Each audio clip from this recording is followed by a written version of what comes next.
Biz Şәғбән ayına kirdik.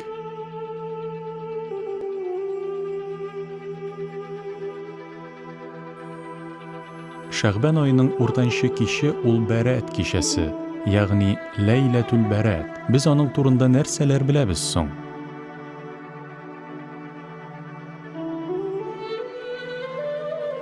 Bu tünni Allah Təğala bарлык мөэминнәргә үзенең шәфкатен иңдерә. Әс-Сүбүки, Allah ondan razı bulsun, özünün tefsirində bulay yaza.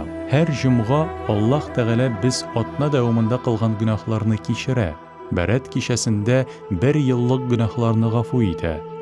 Qədir kişəsində isə Haq Təğala müminlərinin ömür boyu işləgən günahlı əməllərin kişirə. Bizni bar qılğan Rabbimizin mərhəməti şiksiz. Allah Təğala məxluqlarına hər daim şistaranırğa mümkünlüklər aşa. Яңа туган һәр көн мөселман өчен шатлык, Бәрәт кичәсе кебек бөек кичәләр Раббыбызны искә алып тынычланган күңелләр өчен зур бүләк.